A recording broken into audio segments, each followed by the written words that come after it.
Anna sat by her window. The glass was cold against her face. Rain fell like tears outside. She looked at her hands. The scars were deep, old burns from when she was small. Her mother said they made her ugly. No man will want you, her mother's voice cut sharp. Those marks are your shame. Anna pulled her sleeves down. She always hid her hands now. The house felt cold. Not from winter, from the people inside it. Her father walked past her room. He did not look in. He never did anymore. She brings us nothing. She heard him tell mother. Just disappointment. Anna's heart grew smaller each day. Her sister was different. Pretty, perfect. Golden hair that caught light. Smooth skin like silk. Why can't you be more like her? Mother would ask. The words stung worse than any slap. Anna loved books. She read by candlelight when others slept. Stories of far places, of people who mattered.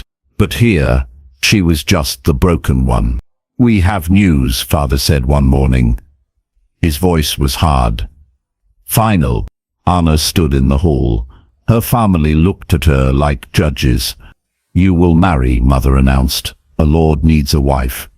Any wife will do. Anna's chest went tight. But I don't know him. It does not matter, father cut her off. You bring us nothing else. This is your use. The words hit like stones. Anna felt her world crack. He lives far north, mother continued. Cold lands, hard people, perfect for someone like you. Anna wanted to run, to hide, to disappear. But where could a broken girl go? You leave in 3 days, father said. Then he walked away. Anna stood alone in the hall. The walls felt like a cage. She touched her scars through her sleeves. Soon she would be gone, sent away like unwanted goods. That night, she packed her few things. Books mostly, a worn dress, a small mirror that showed her plain face. She looked out her window one last time. The rain had stopped. Tomorrow her real life would end. A new nightmare would begin. But Anna didn't know. Sometimes the darkest roads lead to the brightest light. Miles away, Lord James stood in his great hall. The fire burned low. Shadows danced on stone walls. He was tall, strong shoulders, quiet eyes that missed nothing. People whispered about him in town. He never smiles, they said. Cold as winter stone. But they didn't know the truth. James had learned to hide his heart young. His father taught him well. Love makes men weak, the old lord would say. Beauty is all that matters. Feelings are for fools. James was 8 when his mother died. He cried for days. His father found him weeping. The slap came hard and fast. Lords don't cry, father said.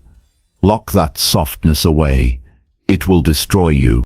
So James built walls, thick ones, around his heart. Years passed. He learned to rule, to judge, to command. But late at night, he still felt that small boy inside, the one who missed his mother's gentle hands. Now they wanted him to marry. The girl's family had written. They offered gold, land, power. James didn't care about any of that. He had enough gold, enough land, enough power to last 10 lives. What he wanted, he couldn't name. Peace, maybe. Truth. Someone who wouldn't lie to get close to his title. He knew what people said about marriage. Pick the pretty one, the rich one, the one who brings you up. But James had seen pretty faces hide ugly souls, had watched rich families destroy each other for coins. He wanted something different. The letter about Anna was honest. Too honest, maybe. She is not beautiful, her father wrote. She has scars. She reads too much. She brings little dowry. Most lords would have burned that letter, laughed at the offer. But James set it down slowly, read it again. Here was a family that told truth, even painful truth. Here was a girl who might be real. He wrote back that same day. I accept. His servants looked shocked. My lord, they said, you could have any lady. Why choose this one? James looked out his window, at lands that felt empty despite their size.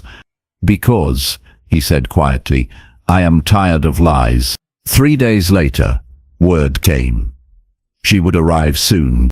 James felt something he hadn't felt in years. Not excitement exactly, but hope maybe. He walked to the window, watched the road that would bring her. Soon he would meet this scarred girl who read too much. Soon he would learn if truth could bloom into something more. Anna's cart rolled through the gates. Her hands shook in her lap. The hall was huge. Stone towers reached toward grey sky. Guards watched from high walls. She felt so small, the cart stopped. A man came down the steps. Anna's breath caught.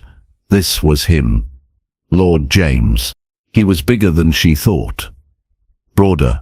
His face was serious, unsmiling. She waited for his eyes to find her scars, for his face to change, to show disgust. But he simply bowed, low and respectful.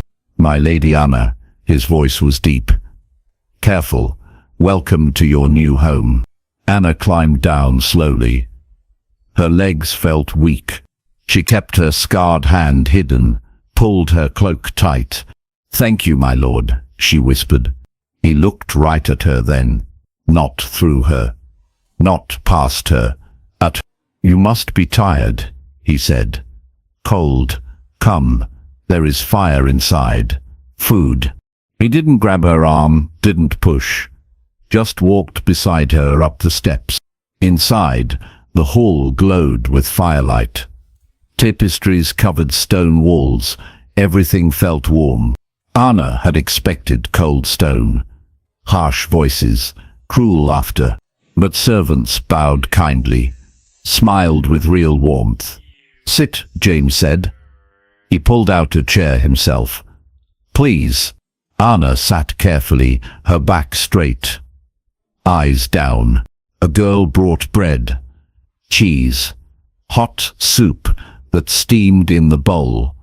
Anna's stomach twisted with hunger, but she waited.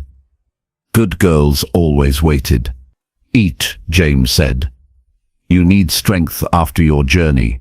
Anna looked up quickly. He was watching her, but not like a cat watches a mouse, more like concern maybe. She picked up the spoon with her good hand, kept the scarred one hidden in her lap. The soup was perfect, rich and warm. It tasted like safety. Is it good? James asked. Anna nodded. Very good, my lord. Thank you. Just James, he said. We are partners now, equals. Anna had never been anyone's equal before. She looked at him again. Really looked. His eyes weren't cold at all. They were careful, guarded, but not cruel. Tell me about your journey, he said. Was the road hard? Small talk. But he listened to every word, asked real questions, seemed to care about her answers. Anna felt something strange in her chest, something she'd almost forgotten. Hope. When the meal ended, James stood. Rest now, he said. Tomorrow we will talk more, learn about each other. He walked her to the stairs, didn't try to touch her, didn't demand anything. Good night, Anna, he said. Her name sounded different in his voice. Good night, James, she whispered back. In her room, Anna sat on the soft bed, looked around at clean walls, a real window with glass, a fire that warmed the whole space. This wasn't the prison she'd expected. Maybe this could be home. Morning came soft and golden. Anna woke to birdsong instead of sharp voices. For a moment, she forgot where she was. Then she remembered the long ride. The big hall, James, with his careful eyes. A gentle knock came at her door. "Come in," Anna called. A kind-faced woman entered. She carried clean clothes, a basin of warm water. "I'm Sarah," the woman said. "I help run the household. Lord James sent me." Sarah's eyes found Anna's scars as she washed, but they didn't fill with disgust. Just acceptance. "He's a good man," Sarah said quietly. "Fair, kind when you get to know him." Anna nodded. She was learning this herself. Dressed and ready, Anna went downstairs. James waited in the hall. "Good morning," he said.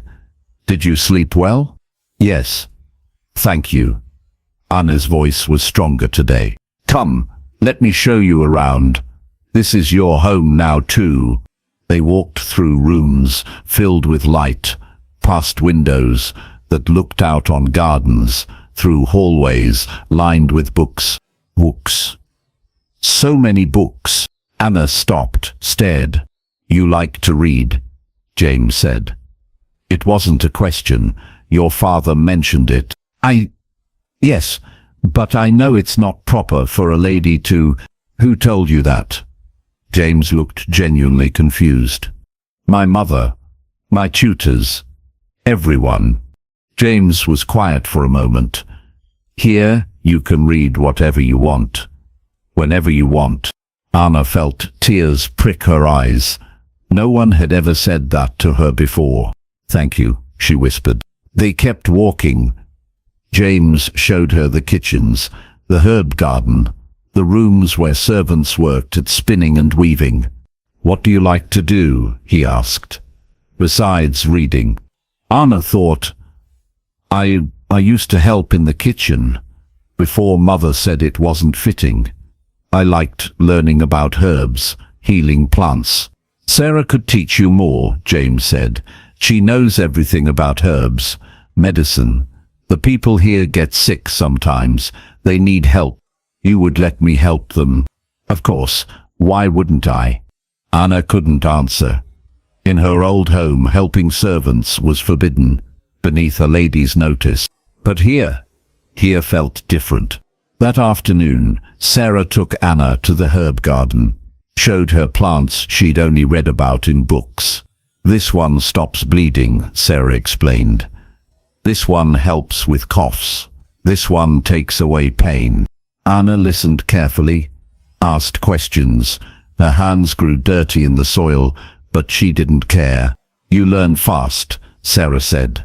"Natural healer's hands." "Even the scarred one," she meant. Anna felt warmth bloom in her chest. That evening, James found her in the garden. She was still learning, still asking Sarah about different plants. "How was your first day?" he asked. "Perfect," Anna said, then blushed. She'd never called anything perfect before. James smiled. The first real smile she'd seen from him. "Good," he said. "I want you to be happy here." Happy? Another word Anna wasn't used to. But sitting there in the evening light, dirt under her nails and new knowledge in her head, she thought she might be learning what happiness meant. Weeks passed like water, smooth and natural. Anna learned more each day. About herbs, about healing, about the people who worked in James's lands. Sarah taught her to make medicines, to set broken bones, to ease fever with cool cloths and gentle words.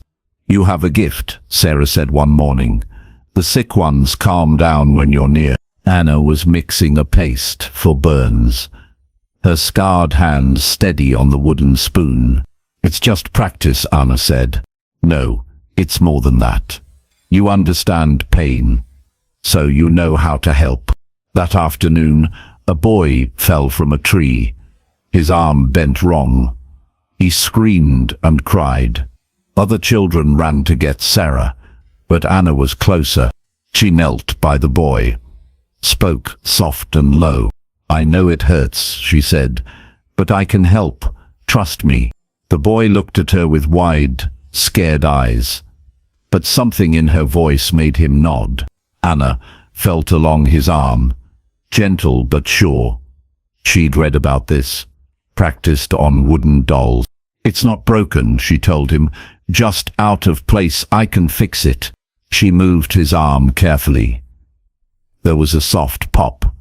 The boy gasped. "Better?" Anna asked. The boy moved his fingers, rotated his wrist. His face lit up with relief. "It doesn't hurt anymore," he said. Words spread fast.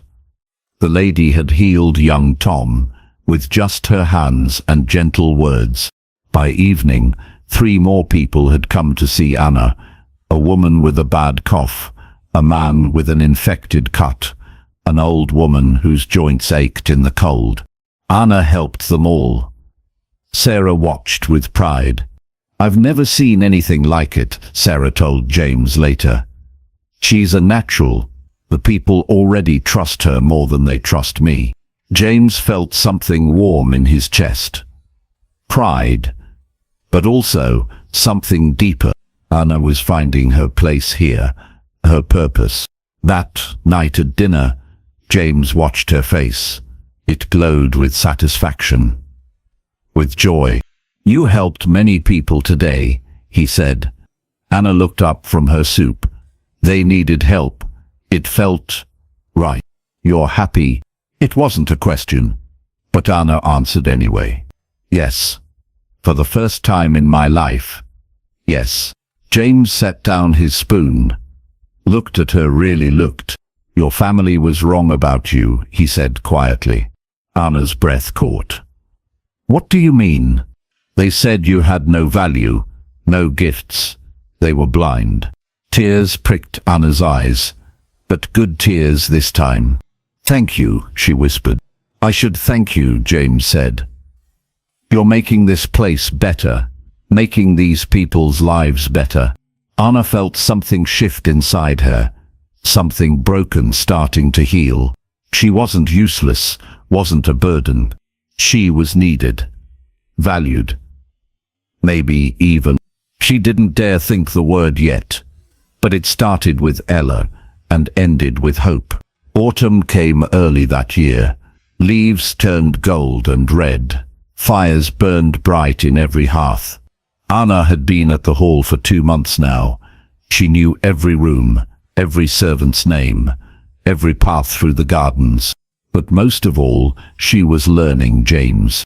He was quiet, thoughtful. He listened more than he spoke. He was kind to everyone, from the highest knight to the lowest kitchen boy. But there was sadness in him, old pain he kept locked away. One evening, they sat by the fire in his study. Anna was reading. James was working on accounts. The firelight danced between them. Outside, rain tapped against windows.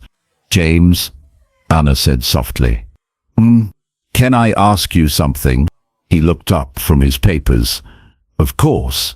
Why did you agree to marry me? Really?" James was quiet for a long moment. The fire crackled and popped. "Because your father told the truth," he said finally. "The truth about your scars, your plainness, your faults." James set down his pen. "Do you know how rare that is?" Anna shook her head. "Most families lie. They paint their daughters like dolls, hide their flaws, promise things that aren't real." James stood up, walked to the window.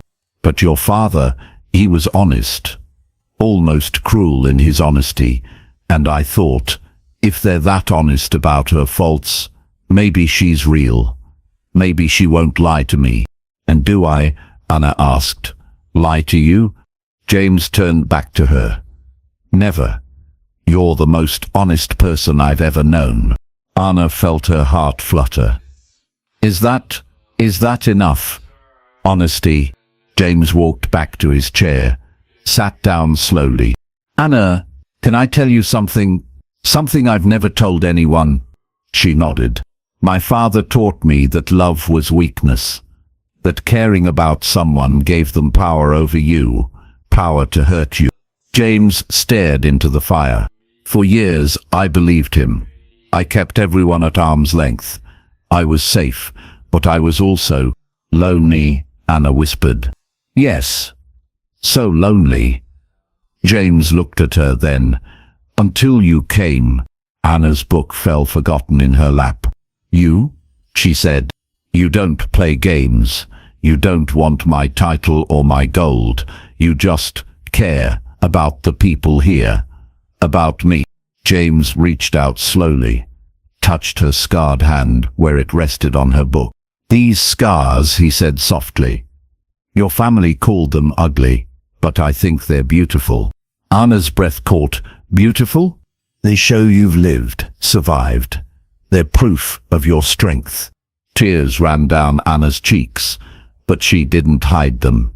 No one has ever said that to me before. Then no one has ever really seen you. James lifted her scarred hand, pressed it gently to his cheek. I see you, Anna, all of you. And you're wonderful. Anna felt something break open in her chest. Something she'd kept locked away her whole life. James, she whispered. Yes? I think I love you. James went very still. Then slowly, carefully, he smiled. I know I love you, he said, and when he kissed her, soft and gentle by the firelight, Anna finally understood what home felt like. Winter came with sharp teeth and bitter wind. Anna had never been happier. She spent her days healing, her evenings with James, her nights dreaming of their future. But happiness, she learned, could be fragile. The letter came on a grey morning in December. A rider brought it through snow and ice. Anna was in the herb room when Sarah found her. There's news, Sarah said. Her face was pale, worried. What kind of news? Your family. They're coming. Anna's hands went cold. The herbs she was grinding scattered across the table. Coming? Here? Why? I don't know. But James looks troubled. Anna found James in his study. He was reading a letter. His face was stone. James? He looked up. His eyes were dark with something Anna had never seen before. Guilt. Sit down, he said quietly. Anna sat. Her heart hammered against her ribs. Your family is coming, James said. Your parents, your sister. I know, Sarah told me. But why? James folded the letter carefully, too carefully. Anna, there's something I never told you. Something about why I agreed to this marriage. Anna felt the world tilt. What do you mean? 2 years ago, your father offered me a different daughter, your sister. The beautiful one. The words hit Anna like physical blows. Elizabeth? She whispered. Yes. He promised wealth, connections, a perfect wife. Anna couldn't breathe. And you wanted her? No. James said it quickly, firmly. I met her once. She was empty. Beautiful but empty. All surface with nothing underneath. Anna stood up on shaking legs. But you considered it. For about 5 minutes. Then I refused. Why? James stood too, reached for her, but Anna stepped back. Because she wasn't real. She was a doll dressed up for show. I knew she would lie to me. Use me, pretend to love me for my title. Anna wrapped her arms around herself. So you settled for me instead. The broken one. The plain one. No, Anna, that's not. The one who would be grateful for any attention, who would never leave, because who else would want her? Anna, stop. But Anna was spinning now, all her old fears coming back. That's why you're so kind to me, because you pity me, because I'm safe, Because I'll never hurt you the way a real woman might. That's not true. James tried to reach for her again. This time Anna let him take her hands. Anna, listen to me. Yes, I married you because you were real, because you wouldn't lie or pretend. But that's not why I love you. Then why? Anna's voice broke. Because you're brave. Because you heal people with your touch. Because you read books by candlelight and get excited about herb gardens. Because you see the best in everyone, even me. Anna wanted to believe him, but doubt was a poison in her veins. If Elizabeth came to you now, Anna whispered, beautiful and perfect, if she begged you to take her back, I would send her away without a second thought. How can you be sure? James cupped her face in his hands. Because I know the difference between wanting someone and loving them. I've never loved anyone before you. I didn't even know I could. Anna searched his eyes, looking for lies, for pity, for doubt.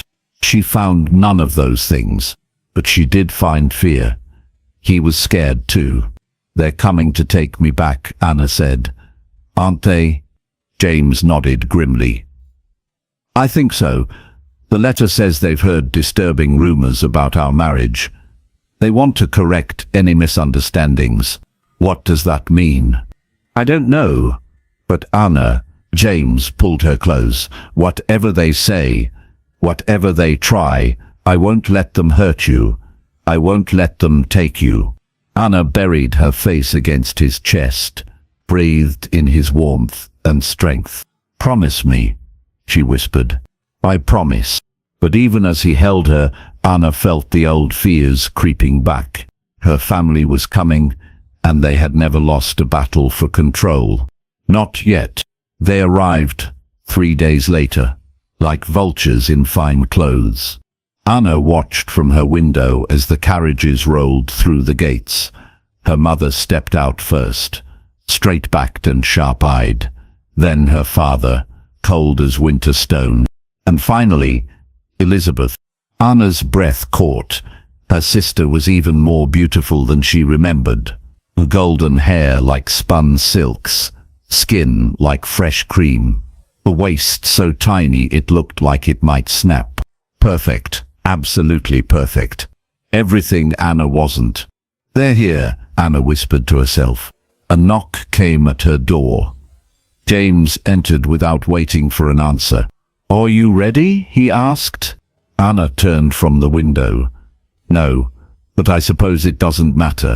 James crossed to her, took her hands in his. Remember what I told you. You are not the same girl who left their house. You are stronger now, braver. Anna nodded, but inside she felt like that scared girl again. The one who hid her hands and kept her eyes down. Let's get this over with, she said. They walked to the great hall together, James's hand steady on her back. Her family waited by the fire. They looked prosperous, well-fed, pleased with themselves. Anna, her mother said. No warmth in the word. You look different. Anna lifted her chin. Hello, mother. Her father looked around the hall, taking in the rich tapestries, the gold candlesticks, the obvious wealth. Lord James, he said with a bow that wasn't quite deep enough. Thank you for hosting us. Of course, James replied. His voice was carefully neutral. Elizabeth stepped forward, then. She moved like water, like music. Sister, she said with a smile that didn't reach her eyes. Marriage seems to agree with you. Anna felt James tense beside her, but she kept her voice steady. Yes. It does. How nice. Elizabeth's smile sharpened, though I must say, when I heard you'd married Lord James, I was quite surprised. Surprised? Well, Elizabeth glanced at James, at his handsome face, his broad shoulders. He's so accomplished, attractive. I wouldn't have thought he was your type. The barb hit home. Anna felt heat rise in her cheeks, but before she could respond, James stepped forward. Actually, he said coolly, Anna is exactly my type. Intelligent, kind, beautiful. Elizabeth's perfect smile faltered. Beautiful? Absolutely. James looked at Anna with such warmth, it took her breath away. The most beautiful woman I've ever known.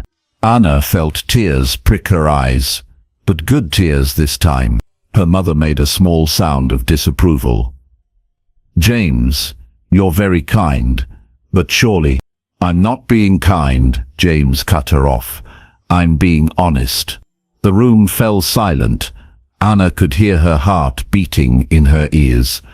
Her father cleared his throat. Perhaps we should discuss why we're here. Yes, her mother agreed. We've come to take Anna home. Anna went cold. What? This marriage is clearly a mistake, her father continued. You don't belong in a place like this, with a man like him. Why? Anna found her voice.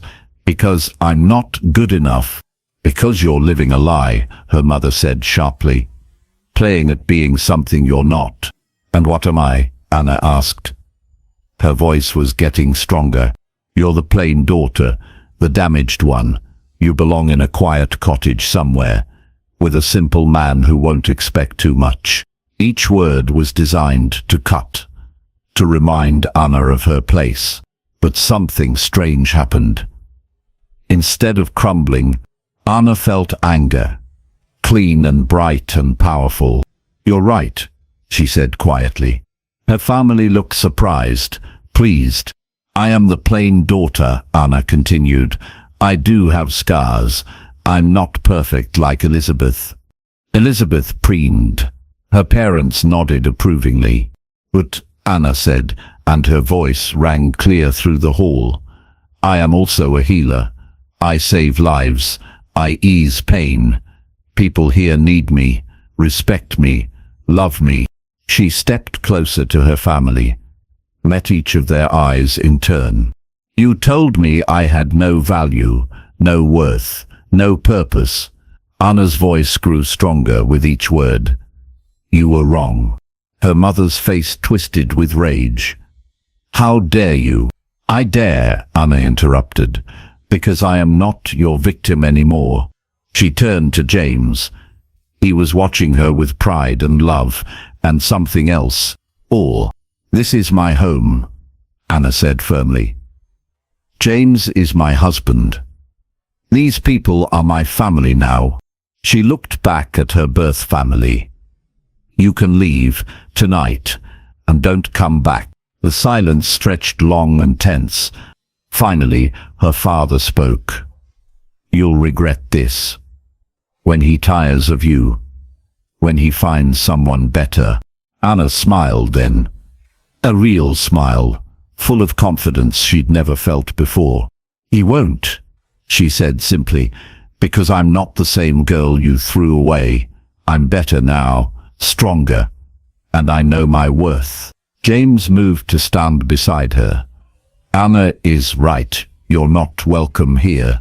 Her family left that night, angry and empty-handed. Anna watched their carriages disappear into the darkness. She felt free, finally, completely free. James came up behind her, wrapped his arms around her waist. I'm proud of you, he whispered against her ear. Anna leaned back against his chest. I couldn't have done it without you. Yes, you could have. The strength was always there. You just needed to find it. Anna turned in his arms, looked up at his beloved face. I love you, she said, and I love you.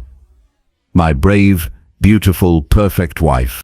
When he kissed her, Anna tasted victory, and it was sweet. Spring came early that year, as if the world itself was celebrating.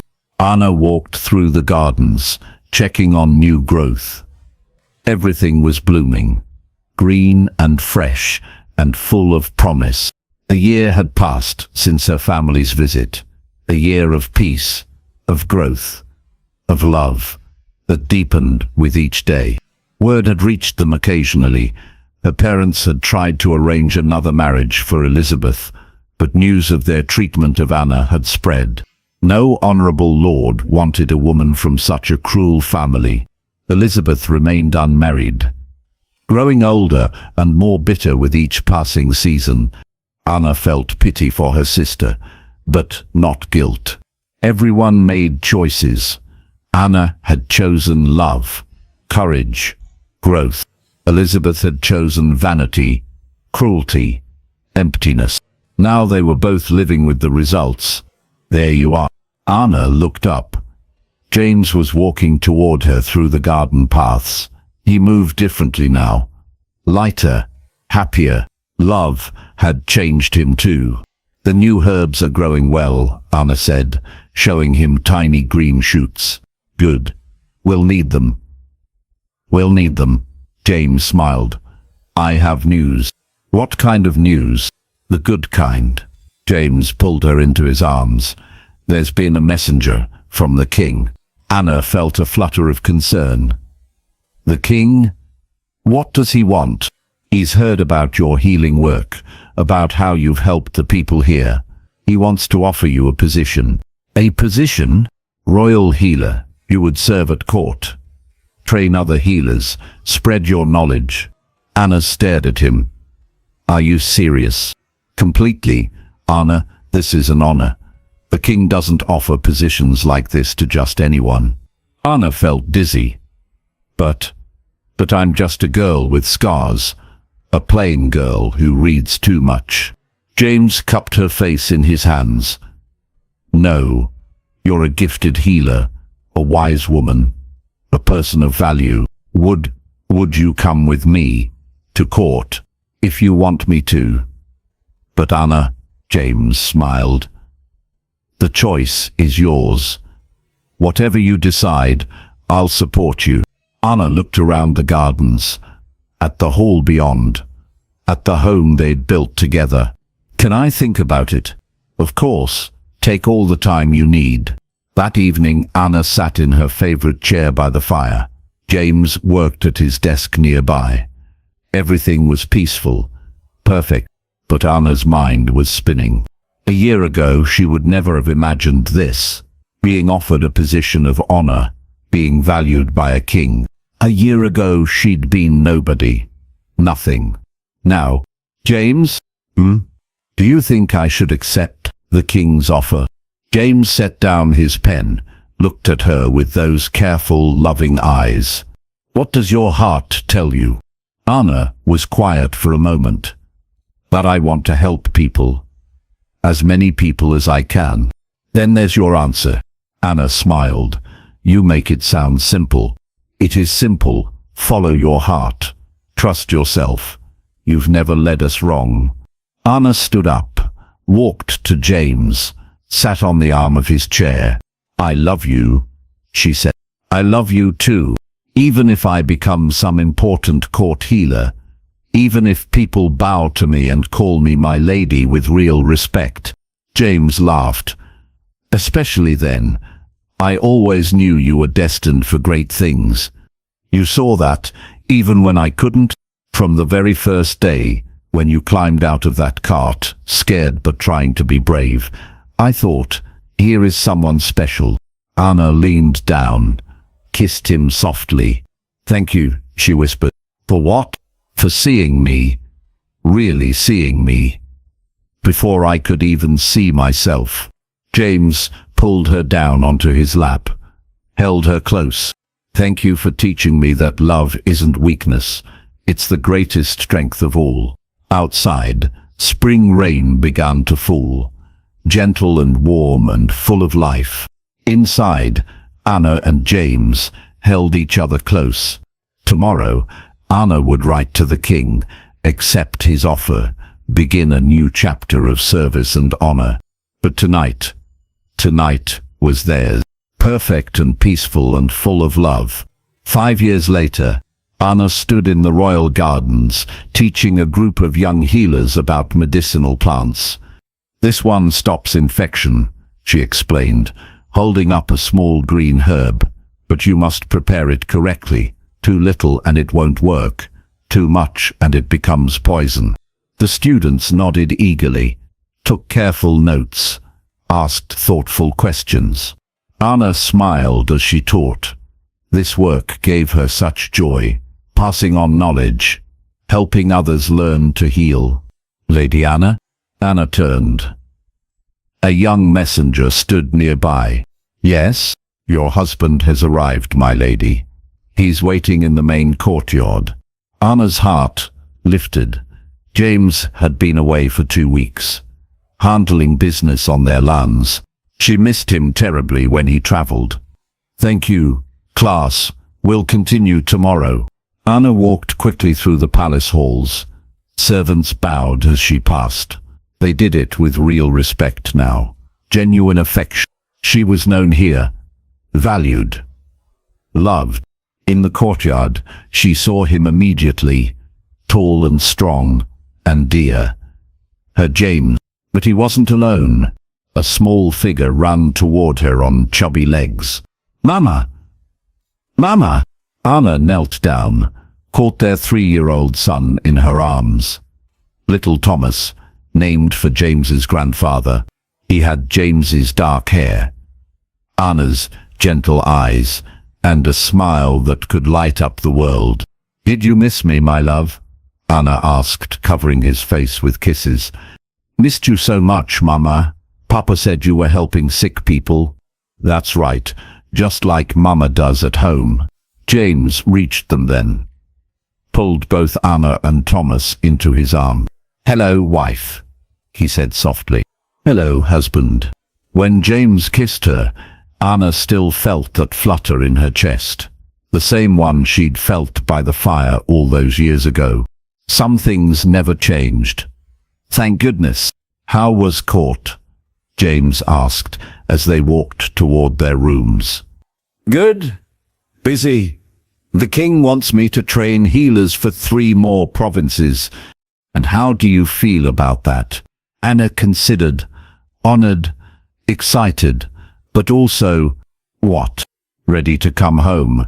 I miss our gardens, our people, our quiet evenings by the fire. James smiled. Then let's go home. Really? You don't mind leaving court early? Anna, home is wherever you are. Palace or cottage. It doesn't matter to me. That evening, they sat by the fire in their private chambers. Thomas played with wooden blocks on the floor. Anna worked on her notes. James read reports from their estate. Peaceful, perfect. Right. Anna looked up from her writing, watched her husband and son. This life they'd built together. Sometimes she thought about her old family. Her parents had died 2 years ago, still bitter, still empty. Elizabeth had finally married, a minor lord with no money and bad teeth. She lived in a tiny house now, had 3 children and a husband who ignored her. Anna felt sorry for her sister, but she'd learned that you couldn't save people who didn't want to be saved. What are you thinking about? James asked. How different my life could have been. Do you regret anything? Anna looked at her scarred hand. The one that had healed so many people, saved so many lives. Nothing, she said firmly. Not even the scars. They led me to you. And you led me to love. Thomas looked up from his blocks. What's love? Anna and James smiled at each other. Love, Anna said, picking up her son, is when someone sees all your broken places and thinks you're beautiful anyway. Love, James added, is choosing to be brave for someone else. Love, Anna continued, is home and safety and belonging. Thomas nodded seriously, as if he understood. Maybe he did. Maybe children knew more about love than adults realized. Outside, snow began to fall. The first snow of winter. But inside, Anna's family was warm, safe, together. She thought about that scared girl who'd ridden away from her old life 5 years ago. That girl had been so afraid, so broken, so sure she was worthless. If Anna could speak to her now, she would say, "Hold on, be brave. The best is yet to come." James reached over, took her scarred hand in his, kissed it gently. "I love you, Anna. Today, tomorrow, and always. And I love you, James, my strength, my home, my heart." Thomas curled up between them, safe and loved and warm. Outside, the world was cold and dark. But here, in this room, with these people, everything was light. Everything was love. Everything was exactly as it should be.